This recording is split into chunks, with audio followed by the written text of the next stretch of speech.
No, ya estoy en mi casa, licenciado. Qué bueno, me alegra bastante. Bueno, bienvenidos a la clase de Derecho Mercantil, señores. Vamos a seguir con los temas que estábamos viendo y como se podrán recordar, estábamos en los aspectos generales de todas las sociedades, o sea, los artículos que estaban relacionados a todas las sociedades siempre y cuando quepa este artículo o no hay algo específico en cada una de las sociedades. Ya entenderán a lo que me estoy refiriendo cuando me refiero a apartados específicos. Pero entonces nos habíamos quedado justamente en el artículo, vamos a ver, en las situaciones especiales, bien, lo vimos, el tutor, el guardador, entonces sí se podía tener un menor de edad, podía ser parte de una sociedad. Sí, no, ¿qué onda? Me dicen si se escucha raro o distinto, señores. Estoy utilizando un nuevo artilugio y no quiero ver si funciona bien. Se escucha muy bien, licenciado, no se preocupe. Excelente, gracias. Bueno, entonces les pregunto, que entonces el menor de edad, ¿qué onda? ¿Puede ser parte de una sociedad? ¿Sí o no? ¿Por qué? ¿Puedo constituir una sociedad con el tutor? Como menor de edad o incapaz, ¿puedo constituir una sociedad? ¿Y qué es eso de la utilidad? A ver, comencemos, pues.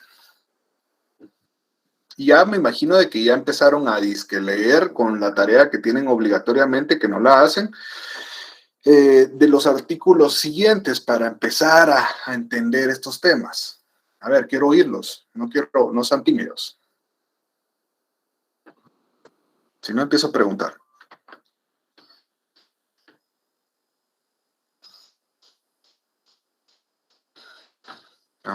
Bueno, no quieren hablar. A Bueno, ver, ya que Joanny nadie... Barrios. Bueno, dele, Sergio. No, lo que iba a decir es de que según lo último que leímos en el artículo 19, si no me equivoco, No.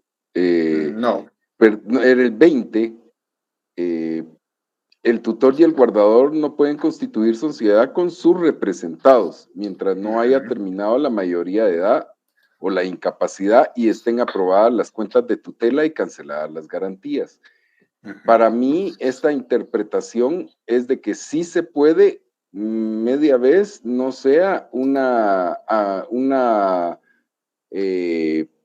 sociedad entre el tutor y la persona que está, ¿cómo se llama? Siendo tutor, Representándolo. pero representándolo. Entonces, en esta línea sí puede él formar parte de eso y se utiliza lo que había mencionado en el artículo del Código Civil, donde el tutor debe de pedir autorización a un juzgado para poderlo hacer. Entonces mi respuesta es sí se puede, licenciado. Ok, perfecto. Ahora ya de lo que explicó y nos comentó Sergio para romper el hielo, ya que empiecen a participar, porque saben de que a mí si algo me interesa y me importa es de que participen. Tenemos 103 personas de quórum y una persona va a contestar y después va a venir Gloria y por ahí van a venir los compañeros que siempre participan, pero a Andrea Rosario no la he oído nunca, a Andrés Perinilla tampoco, a Carmen Andrea Molina tampoco. Y entonces, ¿cómo le vamos a hacer? Yo lo que necesito es que participen y que vayamos soltando un poco la lengua y que empezamos a entender y que evidencien que sí están aprendiendo algo, pues porque la verdad, estar aquí como un monólogo enfrente de una pantalla, la verdad es triste. Sí me gustaría de verdad de que pudiéramos tener una relación como era en la forma presencial, pero no lo puede, entonces tenemos que irnos adaptando, ¿verdad? Entonces, me refiero a la pregunta siguiente. Ya dejó claro Sergio de la cuestión de que entre el tutor y su custodiado, digámoslo así, no puede formarse una sociedad. ¿Por qué creen eso? Quiero que utilicen su lógica, porque pues esto no lo dice la ley, pero ¿por qué creen que imposibilita o hace esa prohibición? Aristides. Por conflicto de intereses, licenciado. Ajá, pero sea más específico. Sí, por supuesto que existe un conflicto de intereses, pero explíqueme.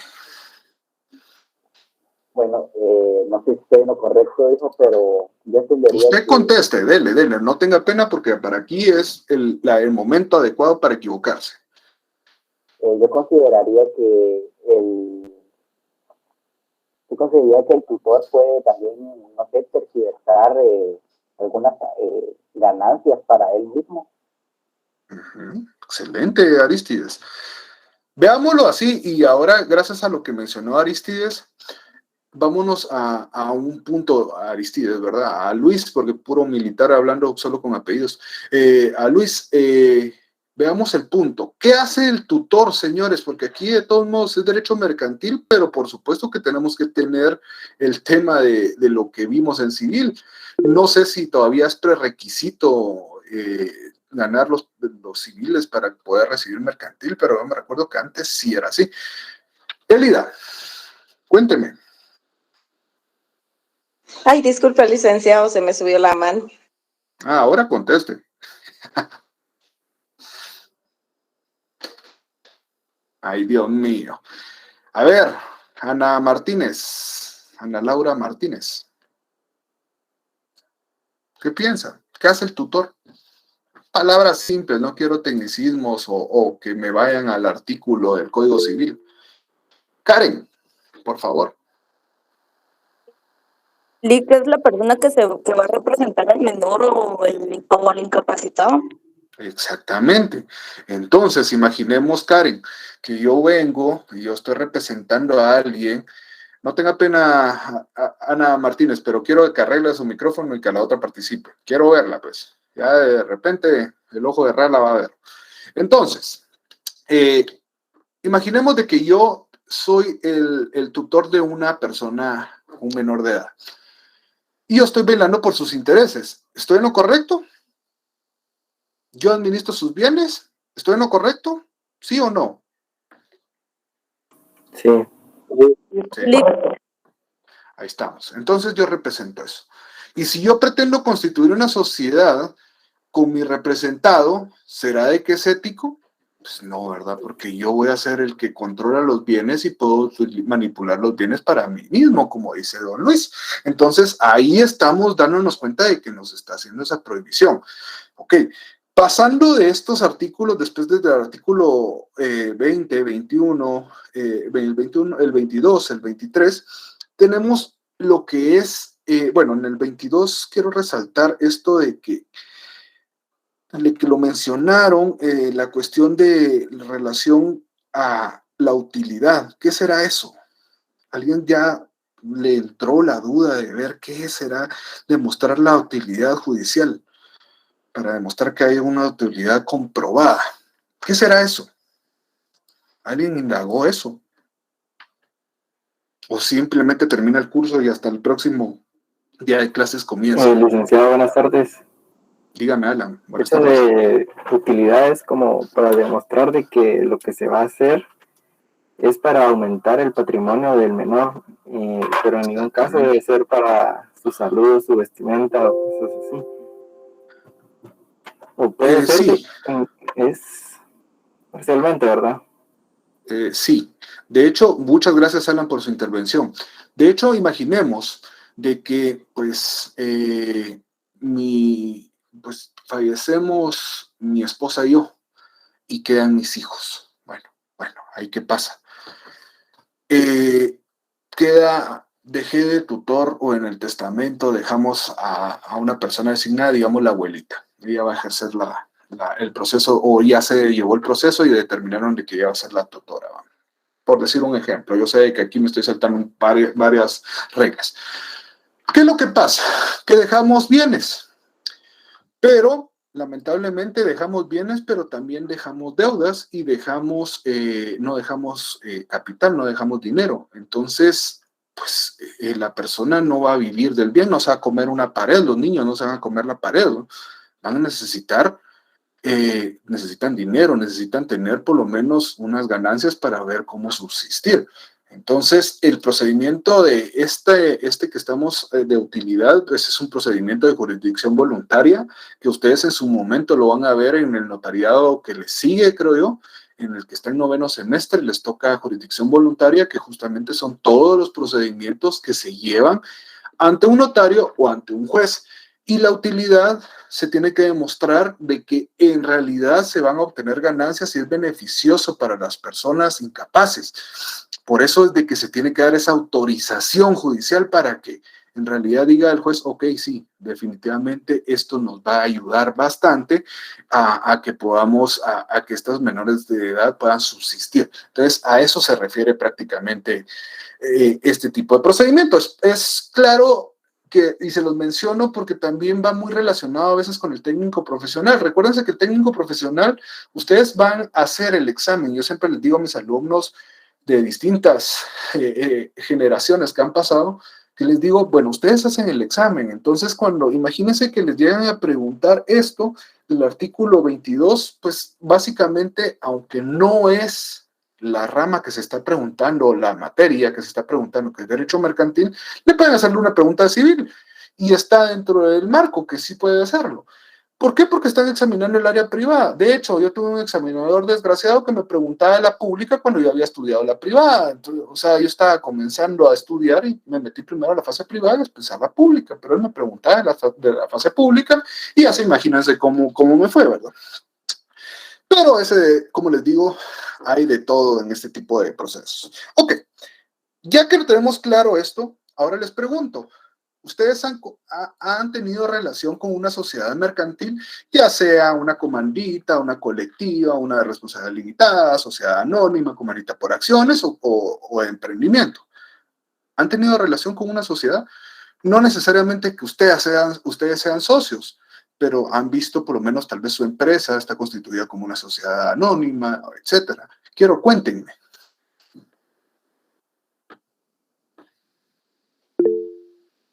Sergio.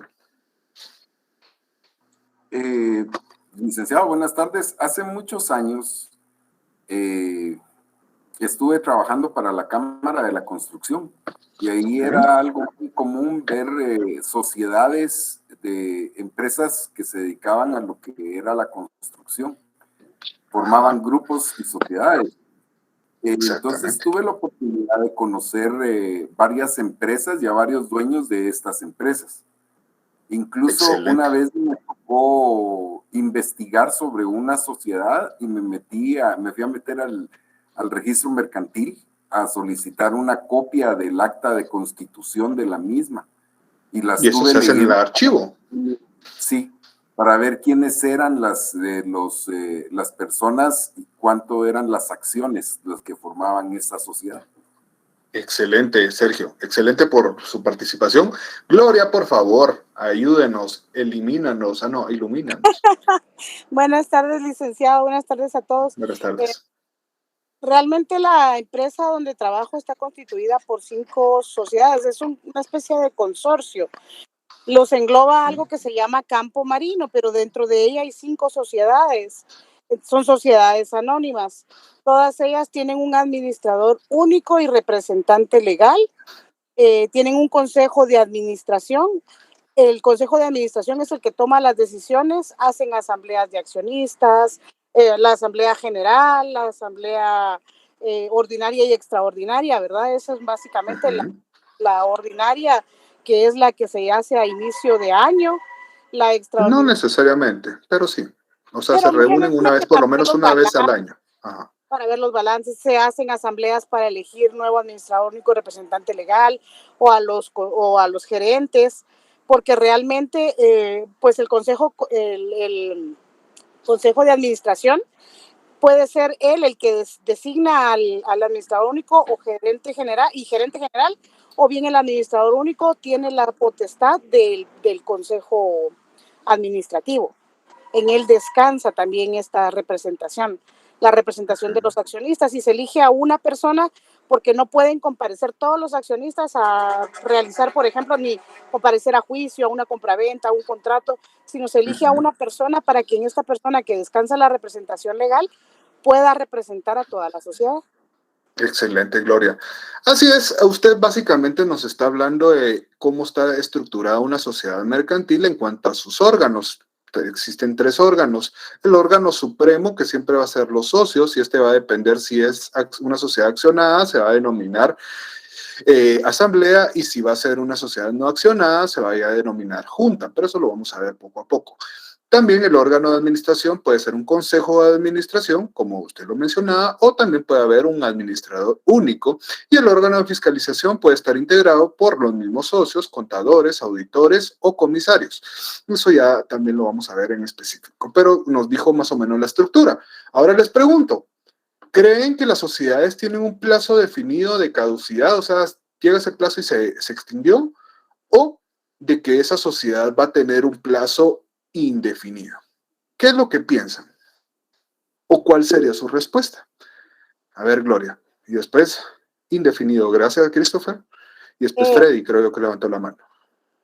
Pueden tener un plazo definido o indefinido, porque también hay sociedades que se constituyen para cumplir cierto objetivo y se extinguen cuando este objetivo se ha alcanzado.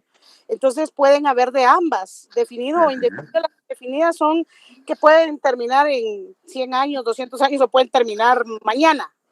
O sea, no hay un plazo que tengan que cumplir, ni tampoco un objetivo por el cual se hayan conformado. Se pueden extinguir en cualquier tiempo y en cualquier momento, siempre que se cumpla con las causales para extinguirla y que pues se haya hecho todos los arreglos que mandan la ley. Pero realmente pueden haber de las dos. Gracias, Lick. Gracias, Gloria. Freddy, creo que fue la otra persona que levantó la mano. Sí, licenciado, gracias. Según el Código de Comercio, pues sí dice en el artículo 24 el plazo en su última, pues la última parte de las sociedades mercantiles pueden constituirse para plazo indefinido, y entiendo según el artículo 25 que sí podemos definir también, ¿verdad? Porque si se puede prorrogar, pues obviamente podríamos definirlo. Justamente ese es el análisis que necesito. Excelente, Gloria, no estoy diciendo que esté mal, pero recuérdense que las preguntas no van aisladas, son preguntas que vamos justamente con los artículos que vamos avanzando. Entonces, pues ahí establece un plazo definido e indefinido. El plazo indefinido, justamente como lo mencionaba Gloria, pues no tenemos un objetivo como tal. Entonces usualmente yo en las sociedades que he constituido, que pues gracias a Dios son un poquito, siempre son indefinidos. Pero, por ejemplo, ¿cuándo ustedes se preguntarán, bueno, ¿y para qué caso tendrá constituir un plazo definido en una sociedad? Pues en realidad son, perdón, Sergio, no vi la que levantó la mano. Cuénteme, antes de seguir avanzando. Cabalmente de eso iba a comentar, que lo que mencionó Gloria, que lo mencionó muy ¿Freddy? Correcto, y es de que, respondiendo a la pregunta que usted iba a decir, yo vi los consorcios que se unían empresas constructoras para el desarrollo de una obra específica. Y entonces, al finalizar la obra, cada empresa toma su línea de trabajo y solamente están unidos para el desarrollo de esa obra de infraestructura. Le establecen como que, digamos, un objetivo como tal. Justamente a eso iba, Sergio. Ahorita Sergio nos ilustró con un ejemplo, porque les hacen, pues, mire, compañera Lara, deme un ejemplo. Imagínese que ya está en el momento glorioso de su técnico profesional. Deme un ejemplo de una sociedad con tiempo definido.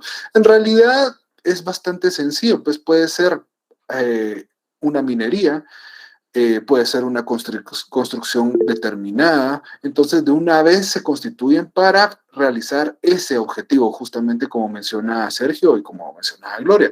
Entonces, ahí es donde tiene un poco más de lógica que existe un tiempo definido, porque si no, pues la mayoría se constituyen por un tiempo indefinido. Dianet.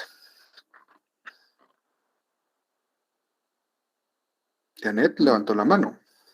Sí. Estaba leyendo el artículo 1731 del Código Civil, que refiere a lo que hablaba ahorita Sergio, del propósito u objeto de la asociación, que tiene una duración limitada. Ajá. Sí, Dianet, sin embargo, y no quiero llamarle la atención, o sea, solo la ilustro. Yo entiendo de que está usted viendo sociedades en el Código Civil, pero son muy distintas del Código Civil a nuestra legislación que estamos viendo del Código de Comercio. Entonces, no se guíe, como consejo, no se guíe ahorita que estamos hablando ya en mero mercantil, a menos que yo les diga que vayamos a un articulado de lo civil, guíese por el Código de Comercio, principalmente. El artículo 1 es claro. Primero vamos con el Código de Comercio, con nuestra ley, o el artículo relacionado con el ordenamiento jurídico, que es el artículo 15, nos dice la sociedad primero va con su escritura social y después con nuestro Código de Comercio y de último va al Código Civil. Solo para que no crea confusión, porque a veces, créanme, se meten a hablar cosas del Código Civil y no se maneja y hay mucha diferencia entre una y la otra, solo para que tenga claro eso. Pero sí, en cuestiones del plazo, siga. ¿Janet?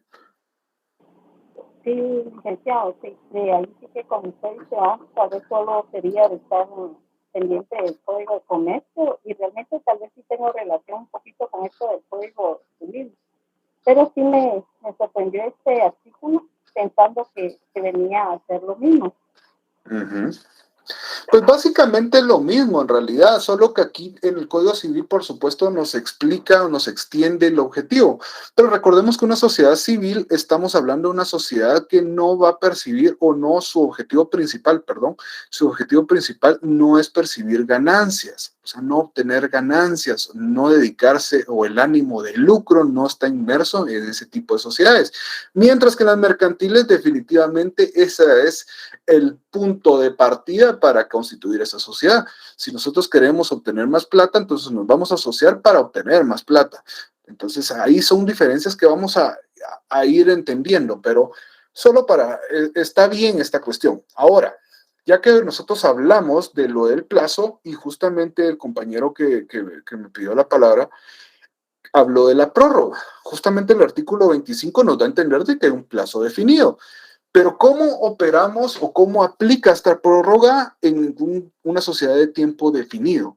O sea, que se me vence y antes de que se me venza, ¿puedo iniciar la prórroga? ¿O espero que se me venza para que yo haga la prórroga? ¿Ustedes qué piensan? ¿O qué dice el artículo 25? Es antes, Lick, de que... Es antes y después. A ver, leamos el 25. ¿Puede ser después, licenciado? Por eso es antes o después. Ayúdeme, Luisa, porfa, a leer el artículo 25. Claro. Una parte y después ya cambiamos, porque es largo. Artículo 25. Prórroga. La prórroga de la sociedad debe formalizarse antes de que haya concluido el término de su duración. Sin embargo... Espera. Por favor, ese antes, marquémoslo como palabra clave. Dentro de sus artículos que están subrayando hay palabras claves que hay que hacerle un circulito alrededor para que sepamos que puede ser antes y ahora sí, Luisa. Sin embargo, dicha prórroga podrá formalizarse después de expirado el plazo, en cuyo caso los acreedores personales de los socios cuya acreeduría conste en título que llene los requisitos de ejecutivo, gozarán de un término de 30 días, contados desde la última publicación para protestar la prórroga. Igual derecho tendrán los acreedores de la sociedad. Excelente. Entonces aquí nos dice 2 momentos oportunos. ¿Cuál creen que beneficia por cuestiones de procedimiento? ¿Será mejor de que se haga antes o será mejor que se haga después? ¿Ustedes qué piensan? Que la ley nos da un indicador.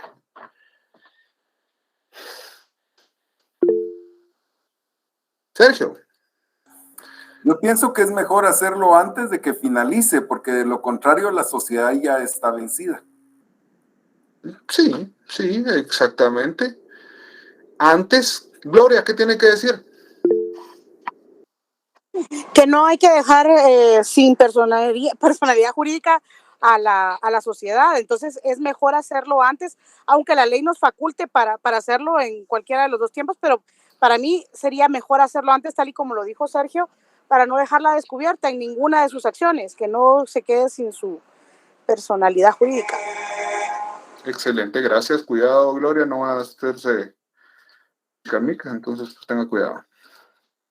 Bueno, me preguntaban la acreeduría. ¿Está Ronnie aquí? Dani, cuéntame. Sí, solo disculpe la pregunta. Cuando dice en cuyo caso los acreedores personales de los socios, no muy me queda claro esa parte.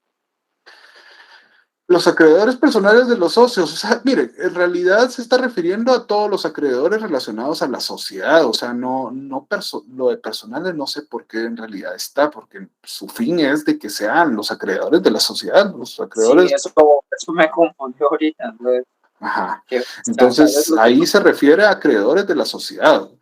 Por supuesto, si yo imaginemos que que mi sociedad vende jamón, entonces las personas que me despachan la carne o los desechos, si no sabían que eso es el jamón, entonces, pues esos son mis acreedores, ¿verdad? Entonces ahí tenemos esta cuestión donde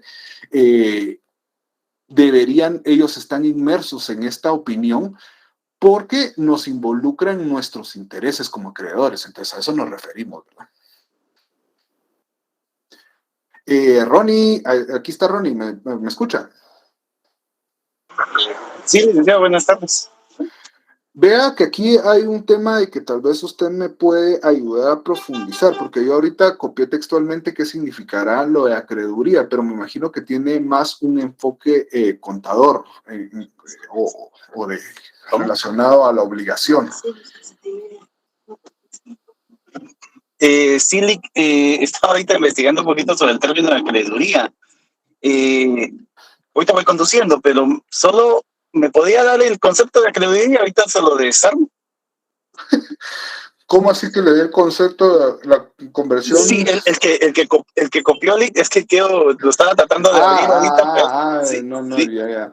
Yo pensé que me estaba contestando con otra pregunta, entonces ahí me quedo igual. No, para nada. La conversión de la deuda externa por interna mediante acreedurías, es decir, que el Estado pagará todos los activos que debían las empresas por avalados los bancos extranjeros y adquiridos los activos y títulos valores de esta. Bien chino me quedó. Y alguien levantó la mano. Tal vez alguien tiene más una orientación. En este caso, licenciado, serían todos el cúmulo de deudas que tiene el Estado como tal. Estos estarían asumiendo ciertas... Vamos a sustituir con la sociedad. Ajá. Exactamente. Estaríamos asumiendo esas deudas y esos compromisos que tiene la sociedad. Y como en eso estamos en el apartado de transformar la sociedad o su vencimiento, ¿no? Exactamente. En este caso tendríamos que estar evaluando esos pasivos, esas deudas, en qué momento se tienen que liquidar. La empresa no se puede dar solamente un término de la... Ya venció la empresa, no importa. No. Patitas, ¿para qué te quiero? No, ni que fueran maquilas. No, perdón. Si la empresa, ups, pues algo así. La empresa viene, se da porque se desaparecen los dueños de la empresa, etcétera, y se pierden, ¿no? Entonces todos empiezan a... Ya me orientó, ya me dio luz. Exacto. Es la deuda, es liquidarla antes de... Gracias. Ya entendí. Ahorita solo permítame, Sergio y Gloria, para que no se me olvide el concepto. Veamos esta cuestión. Como sabemos de que la sociedad se está disolviendo, se está venciendo el plazo y nosotros queremos prorrogarla, pero antes de prorrogarla debemos de ver los balances de cómo está nuestra sociedad en cuanto a activos y pasivos. Tenemos que ver si existen deudas y tenemos que ver cómo vamos a sufragar esas deudas antes para poder continuar, ¿ya? O sea, eso es el procedimiento en sí, en palabras simples, lo que significa esta cuestión. Entonces, si nosotros venimos y vamos a prorrogar esa sociedad, pues obviamente tenemos que llenar esos series de requisitos contables para poder seguir. ¿A eso iba enfocado Gloria? Primero las damas y después Sergio. No, básicamente, bueno, más o menos, pero para desarmarlo un poquito más, es como si usted lo prorroga antes, usted puede continuar con las obligaciones vigentes. Eso sí, ajá, eso sí. Pero si usted lo hace después, ahí habla de un título ejecutivo, o sea, tiene que cumplir los requisitos de un título ejecutivo para saber que va a existir a quién poder cobrarle. A eso se refiere este artículo, que no se va a extinguir la sociedad sin que haya quien pague, tiene que cumplir con los requisitos de un título ejecutivo. Eso lo dice en el segundo párrafo. Hacia eso va enfocado, que usted puede siempre y cuando cumpla con la obligación de suscribir títulos ejecutivos que garanticen los pagos a nuestros acreedores. Perfecto, excelente, excelente. Muchas gracias, Sergio. Y sigamos, porque si no, no avanzamos 3 artículos y después los voy a poner a leer a todos todos los artículos antes del primer examen. Entonces, pilas. ¿Ya tenemos fecha de exámenes, señores? ¿No? No, todavía no, licenciado, pero yo le quería leer un concepto que está dentro de un decreto ley, que es la ley de insolvencias, que toma la lista de acreedores, que es la lista de los créditos que conforman la masa pasiva del deudor y que contiene la identificación de los acreedores del deudor, la clase de crédito, el monto de crédito y cualquier información relacionada a lo que sea de beneficio en el proceso del criterio del administrador concursal.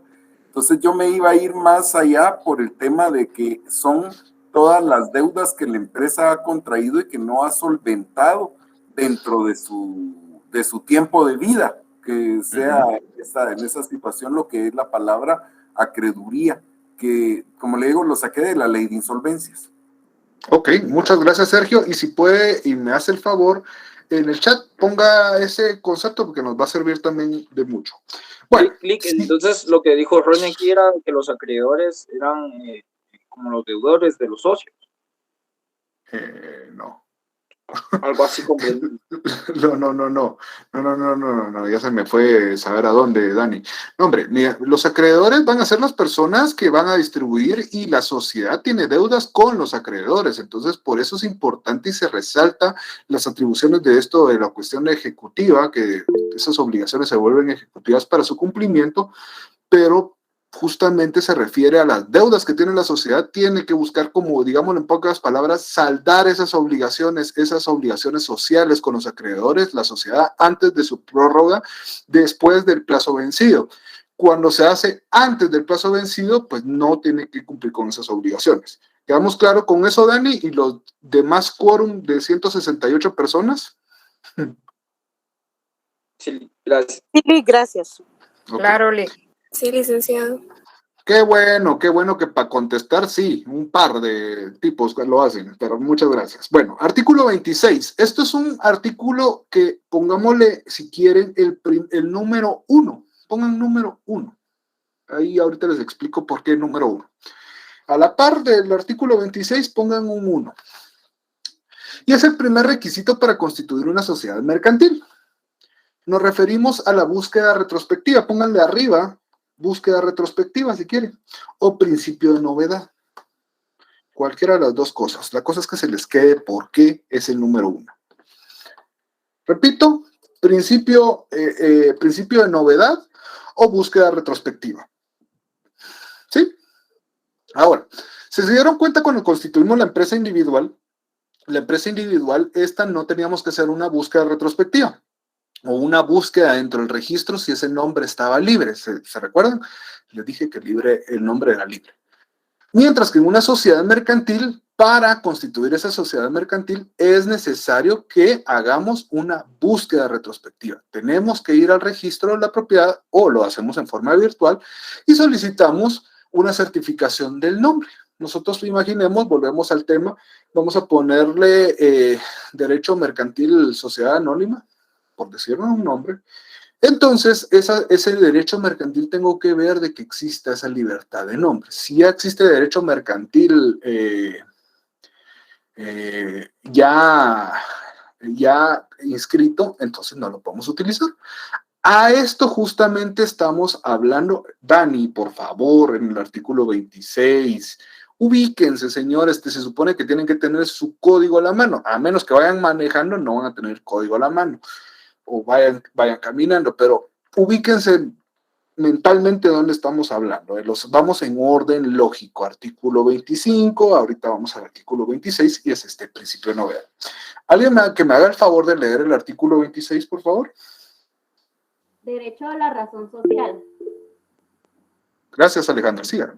La inscripción de una sociedad en el registro mercantil le otorga el derecho al uso exclusivo de su razón social o de su denominación, la que deberá ser claramente distinguible de cualquier otra y no podrá ser adoptada por sociedad del mismo o semejante objeto, mientras subsista inscrita la primera. Muchas gracias, Alejandra. Entonces, ¿qué podemos resaltar de esto? Ya Gloria, Sergio y Dani, Freddy ya están vetados, Ronnie también. Quiero ir a los demás. ¿Qué resaltamos de este artículo? ¿Qué piensan? ¿Qué entienden? Pues yo lo que pienso que se resalta es el uso exclusivo de la razón. Ajá. ¿Y qué será la razón, Luisa? Pues su función, su fin. No. Ahí vamos, Luisa. El nombre. No. La actividad es otro rollo. ¿Al qué? Ahorita es Osbelí, creo que, no sé quién era. Osbelí. Dígame. Buenas noches. Silic, eso se refiere en cuanto al nombre de la sociedad, que no puede haber otra inscrita con el mismo nombre, porque si fuera, pongamos ejemplo, una persona individual, sería, si otro se llama Osbelí, y voy a sacar uno de mis antecedentes, sería como un homónimo. Un homónimo, exacto. Justamente. Solo que en este caso no existe una ley como tal, un artículo que diga que no hay otro que no se pueda llamar como yo, ¿eh? Justamente. Excelente. Imagínense cuántos, yo creo que aquí hay como 5 Josué, Dios mío. Entonces, no digamos los nombres más comunes. Entonces, ahí vamos, Osbelí. Se refiere, Luisa, se refiere al nombre. Nos referimos al nombre que es el que está inscrito o al que pretendemos escribir. Y por eso es el paso 1.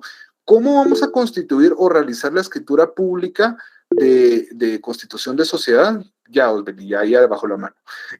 ¿Cómo vamos a constituir la escritura pública de constitución de sociedad si no tenemos el nombre o no tenemos la libertad? Hay gente bruta, de verdad, bruta, que hace ese tipo de cuestiones, que va a constituir la sociedad y no hace la búsqueda. Yo por lo menos dentro del presupuesto que doy o la cotización que para constituir una sociedad, doy libertad de 4 nombres. Entonces ya me dicen los nombres que se les antoja y se hace la búsqueda, se certifica la búsqueda y se acabó. La búsqueda ya se hace por medio de certificación. Antes era mucho más barato, digámoslo así, porque pues, no se certificaba. Si uno quería, lo hacía. Ahora sí es obligatorio y cuesta 50 quetzales, para que lo sepan. La búsqueda retrospectiva cuesta 50 quetzales. Entonces, es importante que sepamos que es el paso 1, teniendo el nombre y sabiendo de que tenemos esa libertad de la razón o denominación. Si se dan cuenta, menciona 2 cosas, razón y denominación social. No es solo, primero es la razón social o su denominación. Ya vamos a entender esa diferencia entre una y la otra. Y los que ya lo saben, se callan la boca. Y ya después vamos a entender a qué nos referimos. ¿Ok? ¿Claro eso, señores? Sí. Recordemos que son los aspectos principales de cada una de las sociedades. Entonces, aquí hay muchas generalidades. ¿Sí? ¿Estamos? Bueno. Sí, aunque esté vetada. Sí. Sí, por favor. Es que, Gloria, si no, olvídese, yo lo que quiero es de que todos participen, y si no, ya va a ser un monólogo entre Sergio, Gloria, Osbelía, a veces. Anthony, pues me parece raro, Anthony, que no está, pero sí, ahí está, Anthony, ahí está. Sí, me parecía raro de que no está. No se preocupe, yo lo entiendo perfecto y me encanta que participen los demás. Qué bueno, muchas gracias. Bueno, entonces ahora vamos a las aportaciones no dinerarias. Solo con el tema nos damos cuenta que la aportación, cuando nosotros vamos a ser parte de una sociedad, damos nuestra aportación dineraria, usualmente. O sea, nos referimos, entregamos dinero que vamos a aportar como parte de ese capital de la sociedad. O sea, para que yo sea accionista, pues tengo que dar mi parte que corresponde, digámoslo así. Pero imaginemos de que, pues, yo solo tengo casas y quiero aportar, o digamos de que yo tengo las máquinas. Vamos a constituir una sociedad que hace ropa. Entonces tengo las máquinas que hacen la ropa. Entonces, por supuesto, aquí entra como aportación no dineraria. Leamos el artículo 27, que alguien me ayude. Aportaciones no dinerarias. Los bienes que no consisten en dinero aportados por los socios pasan al dominio de la sociedad sin necesidad de tradición y se detallarán y justipreciarán en escritura constitutiva. Gracias. Vean, para las aportaciones no dinerarias, si es una pregunta de un técnico profesional, debemos entender si será, permítanme, que ahorita vi de Dianet una pregunta, ¿también sería la individualización de la sociedad? No le entendía a qué se refiere individualización. Si se refiere al nombre, que va a ser la diferencia entre una sociedad y la otra, definitivamente, ahí sí lo individualiza. O sea, que cada sociedad está independiente y pueden existir sociedades casi con nombres similares, pero con objetos distintos. Ojo, imaginemos de que una vende aguas gaseosas y la otra vende llantas, entonces podría darse, aunque no soy del criterio de que igual lo inscriban. ¿Por qué? Porque si la sociedad que ya aparece cambia de objeto, de todos modos le perjudica, entonces no lo recomiendo. Ahora bien, ahora las aportaciones no dinerarias, lo que les estaba diciendo, quiero que subrayen, detallarán y justipreciarán. Sabemos de que detallar es de establecer cómo es lo que vamos a aportar. Imaginemos la máquina, la serie, el motor, no sé, todo lo que se refiere a eso. Y justipreciar es darle un valor. Tenemos que establecer un valor que va a tener esa máquina. Lo usualmente, cuando se trata de bienes inmuebles, sí se trata de establecer un valor que sea similar o sea mayor al municipal, al que aparece en la municipalidad. ¿Por qué? Porque también pueden saltar la SAT y nos puede saltar en otras instituciones. Entonces, es siempre tratar de adecuarlo cuando nos referimos a bienes inmuebles. ¿Podemos darle un valor menor? Sí, sí se puede hacerlo, pero no es aconsejable. Y ahorita les enseño para la vida, señores. Ronnie, está vetado, pero solo porque es importante. Gracias. No, gracias, muy amable. Fíjese, Lee, que también en las situaciones no dinerarias también puede ser, por ejemplo, aportaciones de cartera de crédito. Eso sí está, pero eso no se adelante porque eso ya lo vamos a ver. Ah, perfecto. Pero eso era como agregarlo, pues, las mercancías o los inventarios. Nada. Ahí está el artículo 28, por Dios santo. Está bien. Ok, bueno.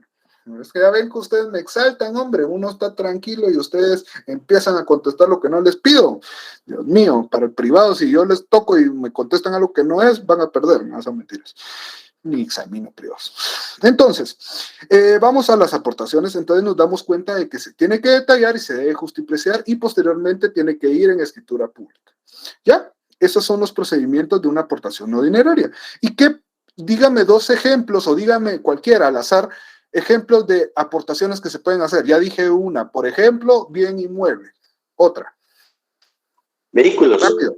Vehículos. 2. Otro. Manuel, no levante la mano. Dele. Maquinaria. Mobiliario y equipo. Mobiliario. Mobiliario y equipo. ¿Qué más? Equipo de cómputo. Mano de obra. Instalaciones. Instalaciones. Puede ser. Ajá. Planos podría ser.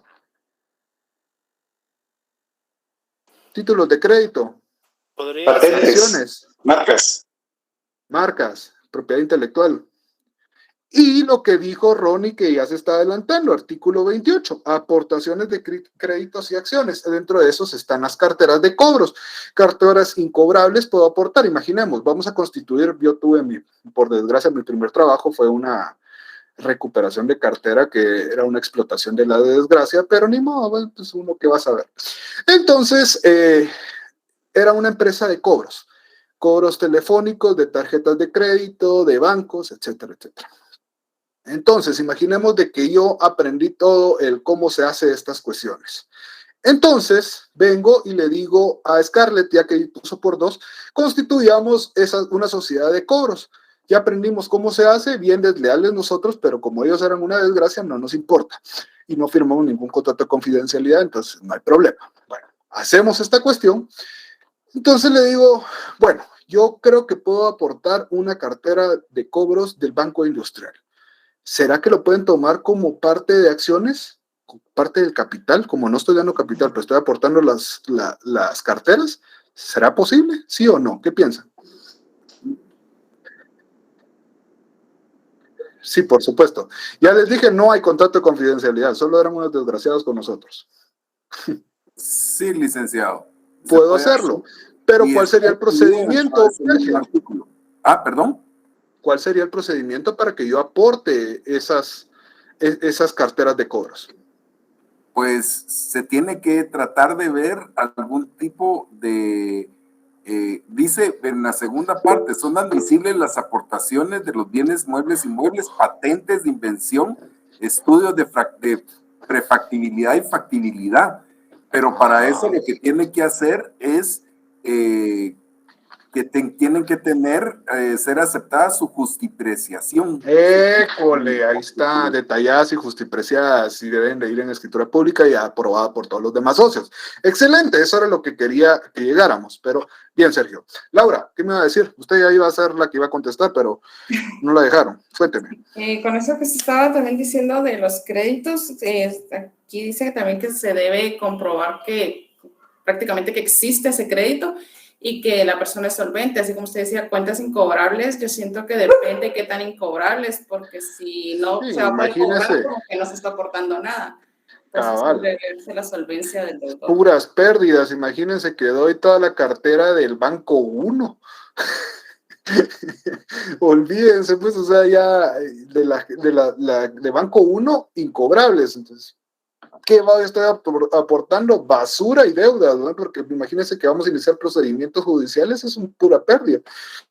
Entonces no valdría la pena. Muchas gracias, Laura, por la observación.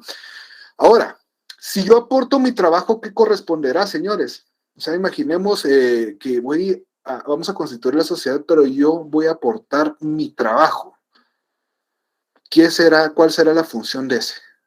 ¿Qué dice Juan José? Lo que le llaman industria. ¿Será? Veamos el artículo 29, segundo párrafo. ¿Qué dice?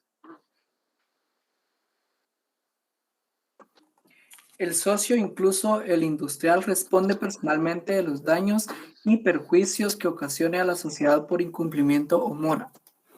Gracias. Ahora, ahí en ese párrafo, justamente pongan arriba, socio industrial. Así. De hecho, véanlo, yo para que no vean que solo cuento los estoy dando. No sé si se mira, ahí dice socio industrial. Márquenlo, pongan socio industrial. Y ahí está haciendo mención, el que aporta su fuerza de trabajo, entonces es el socio industrial. Y entonces el socio que aporta capital, ¿cómo se le denominará? Socio capitalista. Socio capitalista. ¿Y el que aporta trabajo? No. Capitalista. Socio industrial. Gracias, Alan. Simple, ¿verdad? Dos tipos de socios. El socio capitalista aporta capital u otras cosas, y el que aporta trabajo es el socio industrial. Así de sencillo, señores. Ahí tenemos ya nuestra división de los socios.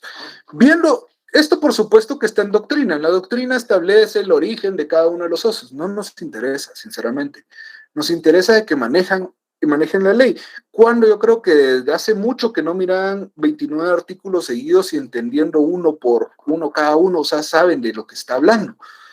Los podrían poner a leer artículos, pero ir en ese orden aprendiéndolos y acostúmbrense, señores, para su técnico profesional van a leerse los 1039 de este código relacionados con la estructura, después lo de sociedad de emprendimiento, después los 2180 del Código Civil, los artículos del Código Notariado y después empiezan a pensar en sus leyes especiales. Eso estamos hablando de su fase privada. Aparte de la fase pública, que es el código, y cuando estén en derecho administrativo, ahí se recuerdan de mí. Sergio. Licenciado, una consulta, que yo estuve viendo situaciones de sociedades y al socio industrial lo que hacen es que le ponen acciones de un quetzal. Entonces, no siempre. Es una forma para que se dé la distribución de una forma más rápida, digámoslo así, o para evitarse el procedimiento de la justipreciación, porque tienen que valorar ese trabajo, lo tienen que valorar, pues, o sea, eso es lo complicado. Entonces, por eso le ponen ese tipo de cosas para evitarse el problema.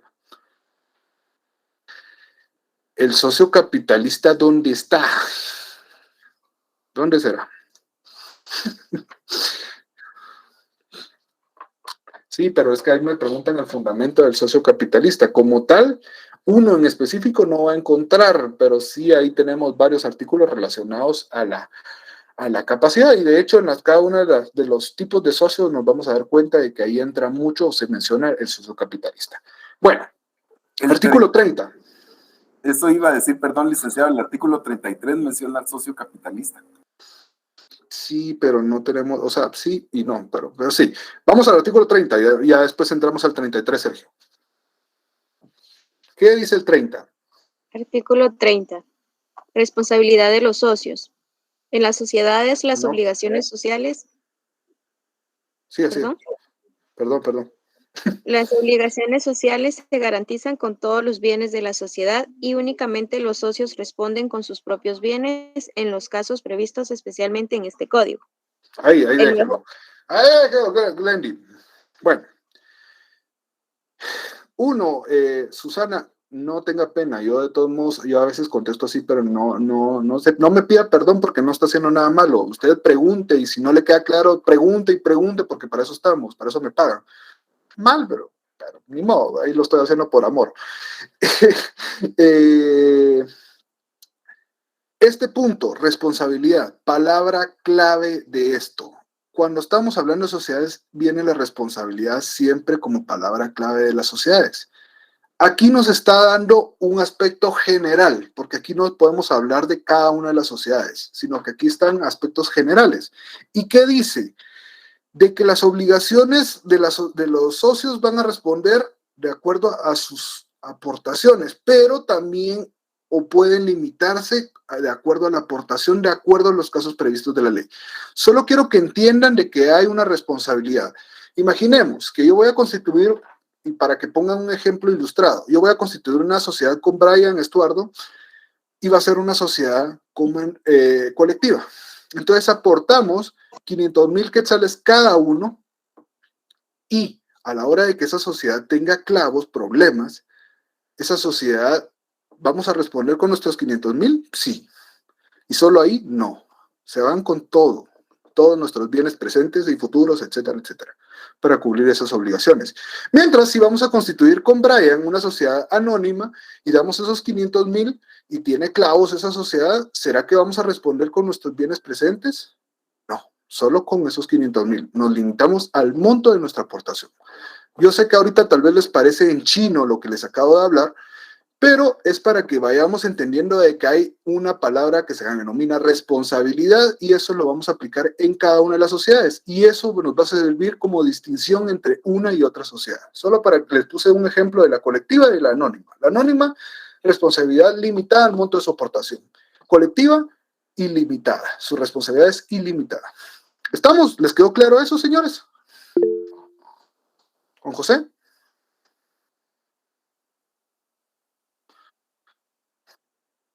Ah, ok, sí. Pero de hecho, en un menor de edad nos dice estos dos aspectos, de que usualmente tendrían que estar montos pagados y que va a ser al monto limitado.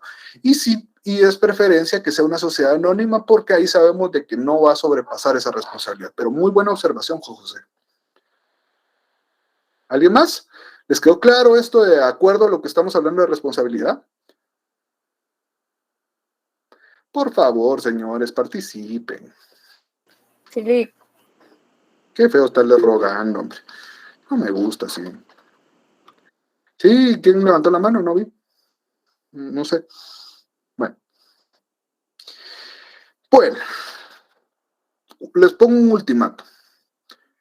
Si no participamos, voy a cambiar la mecánica por completo, los voy a poner a leer libros, códigos y todos, y aquí vamos a venir a debatir cada uno de los puntos. De una vez se los digo. Bueno, responsabilidad del socio. Siguiente párrafo, ¿quién era, Glendy? Por favor. Sí. El nuevo socio de una sociedad responde según la forma de esta, de todas las obligaciones sociales contraídas antes de su ingreso, aun cuando se modifique la razón social o la denominación de la sociedad.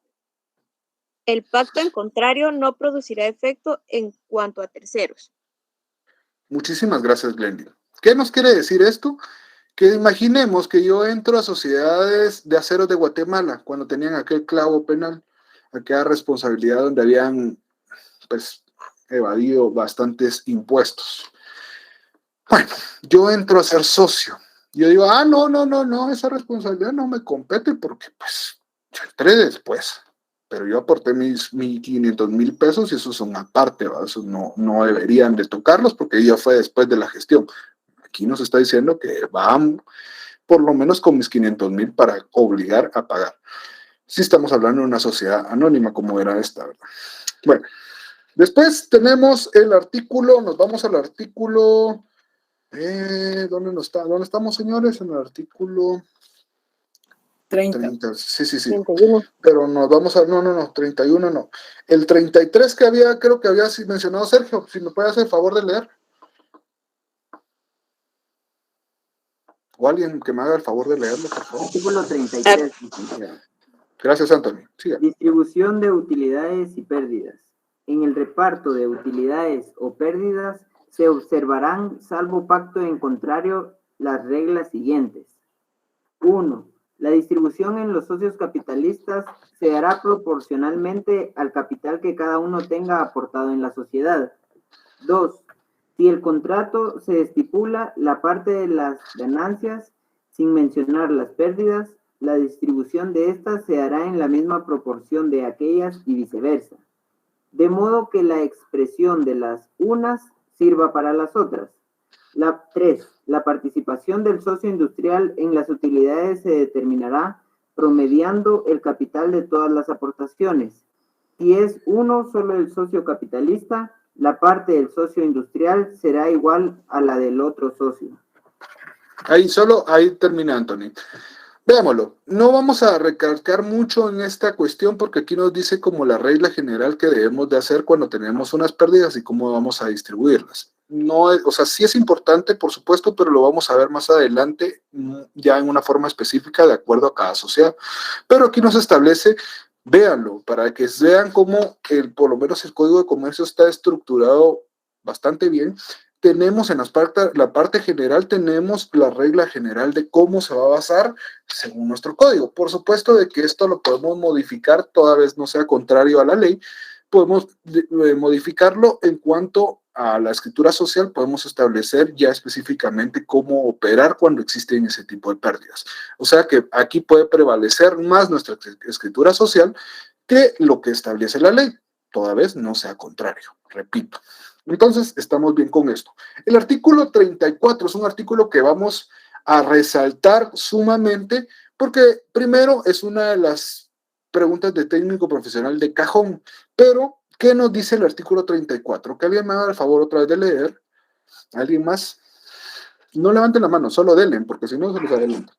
Bueno, el artículo 34. Dele. Dele, Catherine, usted comenzó, dele. Bueno. No se rinda. Pacto leonino y preferencias. Son nulas y se tienen por no puestas las cláusulas de la escritura social en que se estipule que alguno de los socios no participará en las ganancias, pero puede válidamente convenirse en preferencias entre los socios para el pago de sus capitales en caso de liquidación o de pago de utilidades o dividendos. La estipulación que exima a un socio capitalista de participar en las pérdidas no producirá efecto contra terceros. Ok. Aquí hay varias premisas. Gracias, Catherine. Aquí hay varias premisas. ¿Sí? ¿Cuáles son? Primero, que es leonino, o sea, afecta, produce un efecto grave ante una persona. Yo tenía dentro de mis documentos, se los voy a juntar. ¿A qué nos referimos cuando hablamos de un contrato o un documento leonino? Nos referimos justamente a eso, pero tenía una definición técnica, pero voy a ver si la tengo por acá. Abusivo, exactamente, pero teníamos una definición ya más elaborada. Pero, ¿qué entendemos acá? Imaginemos, y vuelvo a repetirlos para los que no estaban en esa clase, imaginemos que yo constituyo una sociedad con Elena, con Laura, con Ronnie, constituimos una sociedad. Pero digo yo, Ronnie, como participa mucho, entonces no, a él no le voy a distribuir ganancias. Él no va a obtener ganancias en los primeros 5 años. ¿Será leonino eso? ¿Silic? Está perjudicándolo, ¿verdad? ¿Por qué? Ahora vámonos a la referencia de por qué está él constituyendo una sociedad. O sea, vamos a la lógica. ¿Por qué nos estamos constituyendo una sociedad? No fue porque nos caemos bien, porque pues por lo menos el fin es obtener plata, ¿o no? ¿Qué iba a decir Catherine? Perdón. No, eso iba a decirle con el fin de tener ganancias. Ok, entonces vamos a buscar obtener ganancias. Entonces, si vamos a obtener esas ganancias, vamos a buscar plata, no es justo de que Ronnie no obtenga ganancias. Entonces, aquí es donde nos está diciendo, esto no se puede poner, o sea, no se puede establecer. No, ustedes tienen libertad de las partes, todos tienen libertad de forma para realizar disposiciones correspondientes, pero esto sí no puede ir en contrario a la ley, pues. Entonces, a esto se está refiriendo justamente este artículo, y este es un artículo que es preguntado a un técnico profesional. ¿Sí? ¿Entendimos esto? ¿Sí? Sí, licenciado. Sí. Licenciado. ¿Alguien levantó la mano? Yo, buenas noches, licenciado. En este caso, Dígame, Helen. mucho gusto. En este caso, aunque Ronnie aceptara eso, igual sería nulo. Exactamente. Ahí no se puede establecer eso. De hecho, ahorita que usted hablaba de esto, Helen, las estipulaciones que eximen a los socios capitalistas de participar en las pérdidas, o sea, que yo vamos a tener pérdidas y yo no voy a participar en esas obligaciones, también se tienen como no puestas, o sea, se tienen como no puestas contra terceros, o sea, nosotros podemos llegar a un acuerdo y decir, bueno, Ronnie, pues tampoco vas a participar en las pérdidas, vos vas a ser socio, pero no vas a participar en esas pérdidas. ¿Qué pasa? Si la sociedad tiene obligaciones, entonces todos los socios tienen que participar en esas obligaciones, tienen que cumplir esas obligaciones. Y entonces ante terceros no surte efectos, tal vez entre acuerdo entre ellos, pero ya a un modo litigio tienen que cubrir las obligaciones todos los socios. Por supuesto, pues si estamos hablando de una sociedad anónima, con el monto aportado. Si es de una sociedad colectiva, va a ser con todas las obligaciones subsidiarias, ilimitadas y solidariamente. Entonces, eso es muy importante. Y qué bueno, Helen, ya participó alguien más que no había visto nunca. Entonces, estamos, señores. ¿Les quedó claro? Yo sé que tal vez esta clase es un poco más aburrida porque estamos viendo ley más que todo, pero es necesario de que manejamos los aspectos generales de las sociedades. Y si se dan cuenta, nos quedamos en el artículo 35 y después en el artículo 59, o sea, nos queda una clase de aspectos generales y después vamos a entrar ya a las generalidades, a la sociedad ya individualizada, que es la sociedad colectiva, es la primera sociedad que vamos a ver. Entonces, no sé cuándo tenemos calendario de exámenes, pero tengo entendido de que por lo menos todavía entra la sociedad colectiva. No sé, esperemos que sí. ¿Sí? ¿Estamos? ¿Todo en orden? ¿Preguntas? Esteban. Estamos listos. Disculpe, fíjese que yo no logré entender bien qué era pacto leonino. No logré. Es un pacto o es algo donde justamente lo mencionó Luis Armando, que es abusivo, es dañino, es injusto. Es injusto, justamente. Hay muchos sinónimos relacionados a esto, pero a esto nos estamos refiriendo. Entonces, que es que afecta a una persona. Entonces, y yo voy a buscar la definición porque no sé dónde rayo la apunté, pero se las voy a mandar siempre a Classroom y para que ustedes la tengan. Gloria, para cerrar la clase. Gracias a usted. Podríamos decir que el pacto leonino es donde se pacta, que vale la redundancia, se pacta que uno de los socios recibe todas las ganancias y utilidades, y el otro solo las obligaciones. Entonces estas se tienen por no puestas porque aunque las coloquen en la escritura constitutiva, aunque hagan dentro de la sociedad esto, están por no puestas porque son contrarias a la ley. Exactamente, son abusivas, ¿verdad? Entonces van a buscar atacar a una de las personas o a varias personas, y en este caso a los socios. Pero es que les digo, yo entiendo su postura de que todos entendieron, pero yo quiero darle la definición, que no sé dónde está, pero se la voy a mandar. Cuando la vea, se la manda. Sí, ahorita Francisco Javier puso la definición que aparece en Google, pero no era una definición más técnica.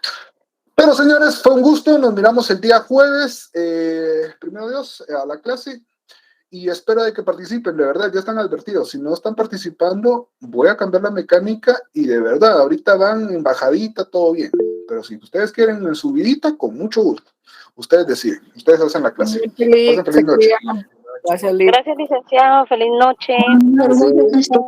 Feliz noche. Que descanse, Lick, y no cambie la mecánica, porfa. Feliz noche, Lick. Feliz noche, licenciado. Feliz noche. Licenciado.